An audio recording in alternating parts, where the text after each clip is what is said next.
அன்பார்ந்த மை வி3 குடும்ப உறவுகளுக்கு வணக்கம். என்ன டவுன்ஃபால் வந்தாலும் அது எப்படி மீட்டருக்கு எனக்கு தெரியும். தைரியமா இருங்க. எந்த லெவல் போனாலும் நிறுவனத்தை தூக்கி நிறுத்தி அதை என்ன நினைச்சோமோ அந்த லெவல் நடத்தியே தீர்வோம். அதில் எந்த ஒரு சந்தேகம் வேண்டாம்.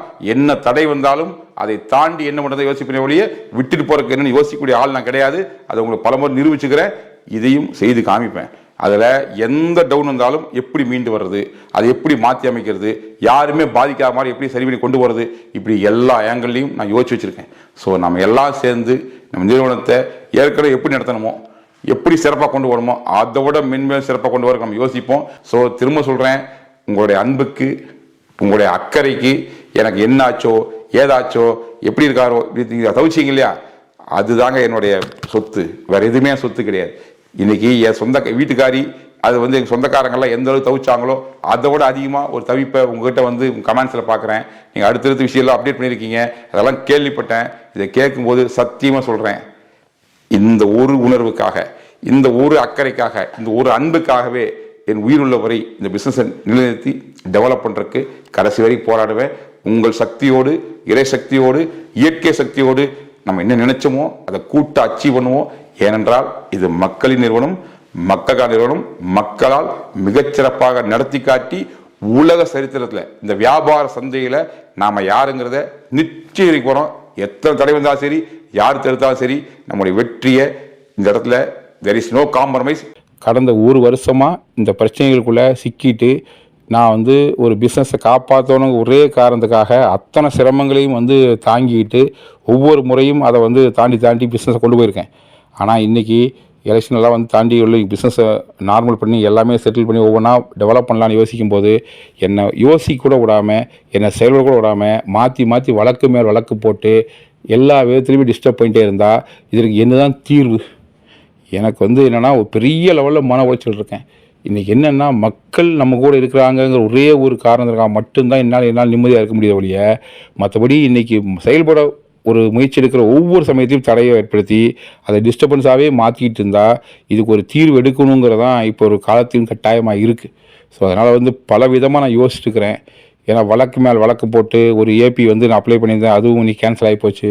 ஸோ என்ன ஒரு விஷயத்தை நான் செய்கிறது, எப்படி செய்கிறது, எந்த இடத்துல நான் சுயமாக யோசிக்கிறது, எந்த இடத்துல ஃப்ரீயாக யோசிக்கிறது, எப்போ பிரச்சனை இல்லாமல் நார்மலாக யோசிக்கிறதுன்னு சொல்லி எனக்கு ஒன்றுமே புரியல. இன்றைக்கி நம்ம ஒரு மிகப்பெரிய ஒரு ஓட்டப்பந்தயத்தில் கலந்துட்டு ஓடும் பொழுது காலில் இரும்பு குண்டை ஒன்றொன்னா கட்டி விட்டால் எப்படி இழுத்துட்டு ஓடுறது? ஸோ இந்த ஒரு மிகப்பெரிய கேள்வி எனக்குள்ளே இருக்குது. ஸோ இதுக்கு ஒரு முடிவு எடுக்க வேண்டிய தேவை எனக்கு வந்தாச்சு இன்றைக்கி. ஸோ இது வரைக்கும் 1 by 1 சொன்ன மாதிரி OM, BM, சில்வர், கோல்டுக்கெல்லாம் பேமெண்ட் போட்டிருக்கேன். ஸோ இன்னும் அடுத்தடுத்து எல்லாத்துக்கும் டெவலப் பண்ணுறதுக்கான எல்லா மூமெண்ட்டையும் நான் பண்ணிகிட்டு இருக்கும்போது எல்லாத்துக்கும் தடை ஏற்படுத்துகிற மாதிரி மீண்டும் எனக்கு தொடர்ந்து தொந்தரவு கொடுத்துட்டே இருந்தால் நானும் மனுஷன் தானே, எனக்கு ஒரு ப்ரெஷர், எனக்கு ஒரு லிமிட்னு ஒன்று இருக்கும் இல்லையா, அந்த லிமிட்டை தாண்டி எனக்கு இன்றைக்கி ப்ரெஷர் பண்ணி போயிட்டுருக்கு. ஸோ எனக்கு என்ன பண்ணுறது ஒரு முடிவு எடுக்க முடியாமல் தடுமாறிட்டுருக்கேன் நான். ஸோ ஆனால் இன்றைக்கி ஒரு நாளைக்கு ஒரு முடிவு எடுத்துருவேன் நான். இந்த விஷயத்தை இப்படியே கொண்டு போயிட்டு இருந்தால் சரியாக வராது. ஸோ ஒரு முழுமையான தெளிவோட ஒரு பிஸ்னஸ் பண்ணால் மட்டும்தான் அடுத்த லெவல் போக முடியும். இன்றைக்கி அரசாங்கம் நம்முடைய பிஸ்னஸை கரெக்டாக தான் நம்ம செஞ்சுருக்கோங்கிறத பல முறை நம்ம விளக்கம் கொடுத்துட்டோம். அது அவங்களும் பார்த்துருக்காங்க. இதில் என்னென்னா பிஸ்னஸை ஸ்டார்ட் பண்ணும்போது பெரிய எந்த கைட்லைன்ஸும் இல்லாமல் நமக்கு எது சரின்னு தோணுச்சோ நம்ம ஸ்டார்ட் பண்ணி செஞ்சோம். அது சக்ஸஸ்ஃபுல்லாக சொன்னபடி செஞ்சு காமிச்சு இருந்திருக்கோம். ஆனால் இன்றைக்கி இது அது சரியில்லை, இது சரியாக சொல்லி பல்வேறு குற்றச்சாட்டுகள் வரும்போது ஒரு லெவலுக்கு மேலே எது சரியோ அதை ஒரு முடிவு எடுத்து அதற்கு பின்னால் அதை மட்டுமே ப்ராப்பராக செஞ்சு டெவலப் பண்ணுறதுக்கு என்ன வழியோ அதை செய்யலான்னு நான் யோசிக்க ஆரம்பிச்சிட்டேன். இன்றைக்கி இத்தனை ப்ராடக்ட் லான்ச் பண்ணியாச்சு. நம்ம இன்னும் சொல்லப்போனால் ஹேர் டே எல்லாம் லான்ச்சிங்க்கு ரெடியாக எப்போவோ இருக்குது. ஆனால் இந்த பிரச்சனைகளுக்கு மத்தியில் எதையும் லான்ச் பண்ண முடியாமல் பல்வேறு தடைகளை வச்சுக்கிட்டு என்னால் ஒரு அடி எடுத்து வைக்க முடியாமல் பெரிய லெவலில் ஸ்ட்ரகிளாகி நிற்கிறேன். ஸோ இந்த நேரத்தில் கண்டிப்பாக மக்களோட ஒத்துழைப்போட மீண்டு எல்லா பிரச்சனையும் சரி செஞ்சு மிகச்சிறந்த முறையில் எதை நோக்கி நிறுவனத்தில் செயல்படுத்தி கொண்டு போயிட்டு இருக்கிறனோ அதை நோக்கி செஞ்சு ஆகணுங்கிற ஒரு செயல் தொடர்தோடு தான் நான் காத்துக்கிட்டு இருக்கேன். அந்த களத்தை உருவாக்குறதுக்கு போராடிட்டு இருக்கேன். ஸோ இன்றைக்கி மக்கள் ஒரு பெரிய லெவல் சப்போர்ட்டாக இந்த நெருக்கடியான நிலைமையில் கூட கம்பெனி நம்பி நிற்கிறது ஒரு மிகப்பெரிய சக்தி, ஒரு மிகப்பெரிய மகிழ்ச்சி, மிகப்பெரிய நன்றி. ஆனால் இந்த பிரச்சனையிலேருந்து நான் மீண்டு எல்லாத்தையும் சரி பண்ணிட்டு மிகச்சிறந்த முறையில் நிறுவனத்தை நடத்தணும் அப்படிங்கிறத என்னோடய திட்டமாக இருக்குது. ஸோ இதுக்கு என்ன பண்ணலாம், என்ன பண்ணால் இந்த பிரச்சனையிலேருந்து மீண்டு வர்றதுக்கு நம்ம ஒரு முடிவு எடுக்க முடியும், இதுக்கான சரியான முடிவு என்ன, இப்படியே ஓடிட்டு இருக்கக்கூடாது. ஏன்னா மக்களை பார்க்கவே முடியல, தொடர்ந்து வந்து தலைமுறை வர வேண்டிய அவசியமாக இருக்குது. ஏன்னா ஏபி எடுக்காத போது ஏதோ அரசு போயிட்டா தேவையெல்லாம் பிரச்சனை ஆகுமேன்னு யோசிக்க வேண்டி இருக்குது. ஸோ இப்படி எல்லாம் மன அழுத்தத்தோடையே ஓடிட்டு வேண்டி இருக்குது.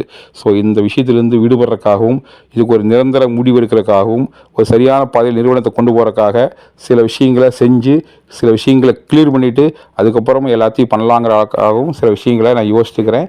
இது என்ன பண்ணலாங்கிறத இன்றைக்கி மீண்டும் ஒரு வீடியோவில் உங்களை ஷேர் பண்ணுவேன். மற்றபடி ஒரு முடிவை நோக்கி நான் நகர்ந்துட்டுருக்கேன்.